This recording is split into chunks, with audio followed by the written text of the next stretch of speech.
Let's get started with part 3 of Lab 7, where you're actually going to show the direction of groundwater flow in an aquifer.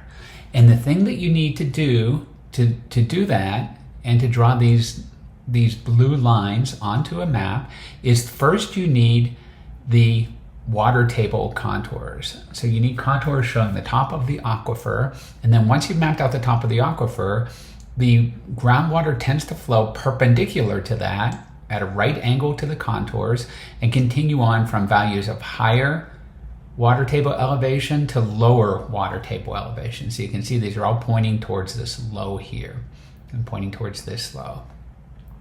So each one of these lines is crossing all of these lines at a right angle. So sometimes we get little kind of curves in it, like here or like here. It has to cross this line at a right angle, but it also has to curve to cross the next line at a right angle, and so forth.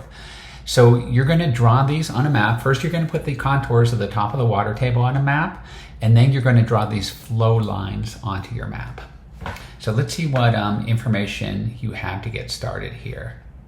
So one piece of information you have is you have a map of the land elevation. So this is a topographic map, and it shows the location of 13 different water wells on the map that are not being pumped. So the water level in the well will be the top of the aquifer or the water table.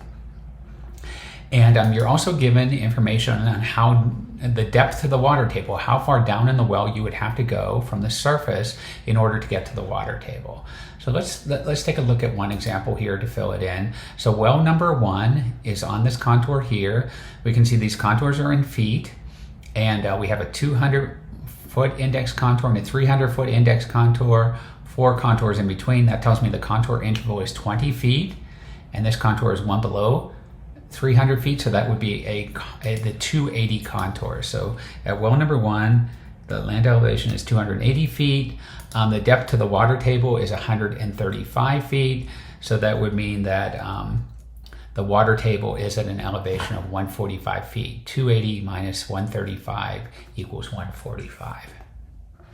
So once you have that 145 value, you can put that on the lower map here, your elevation value for well number 1. And you'll continue that for all of the for all 13 of the wells. You'll get the elevation off of the top map.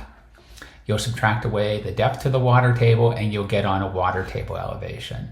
Once you have all those elevations, you'll contour this map with a 20-foot contour interval. And once again, that's top of the water table. So once we have a map of the top of the water table, we can just do this just like these darker or kind of greenish blue contours that are labeled. That's the top of the water table. Now you're going to be putting on these blue lines here.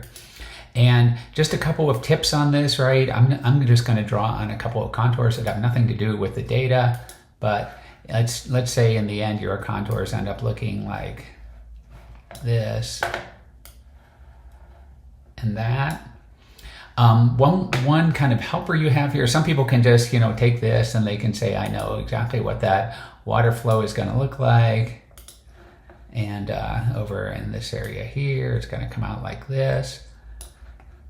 But if you're having trouble with that, one of the things you can do is you can just take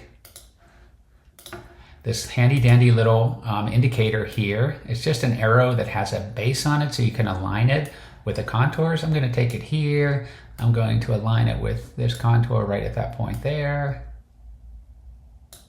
And you can see I was actually a little bit off on that, right? That blue line should come down this way and then maybe cross over here instead. So I could redraw that. I'm going to start it up here. It's going to come down like this, and then it's going to cross that at a right angle. And then I would expect my groundwater flow to look like that.